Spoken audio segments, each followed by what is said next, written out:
The largest cash robbery in American history wasn't pulled off with high-tech equipment or violence. It was accomplished with Halloween masks, copied keys, and 2 years of methodical planning that would make a military general proud. That's fascinating. And what's even more incredible is how these 11 ordinary men managed to walk away with $2.7 million without firing a single shot.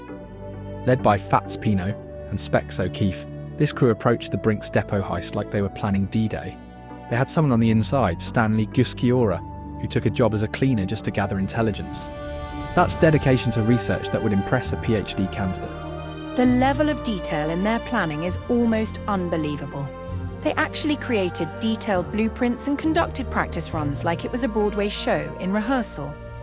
And here's what really gets me. They timed everything down to the minute. They knew exactly when the guards would be counting cash, which security measures would be active, and how long they had before anyone would notice something was wrong.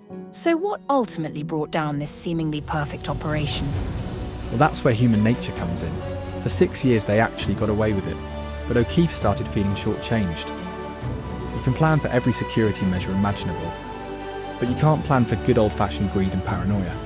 It's like a Shakespearean tragedy playing out in the criminal underworld. Betrayal, bringing down what many considered the perfect crime. The timing of this heist is particularly interesting too. This happened in 1950, right when America was settling into this post-war confidence.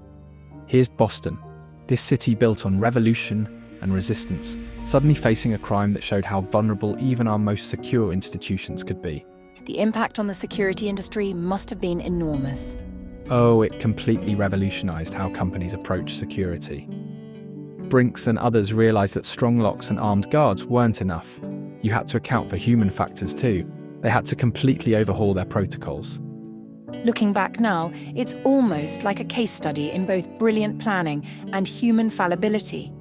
Exactly, and consider this. These men had incredible skills in leadership, planning, and execution. They could have been successful in legitimate business, but instead they chose a path that ultimately led to life sentences. The $2.7 million they stole would be worth about $30 million today, but not one of them got to enjoy it.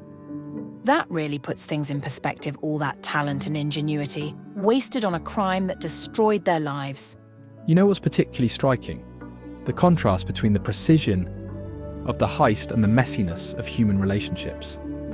They planned every technical detail perfectly, but they couldn't maintain trust between 11 people. It's like they forgot the first rule of secrets. The more people who know, the more likely it is to come out. And now it's become this legendary story that keeps teaching us the same lesson about human nature. That's right, and maybe that's why this story has endured.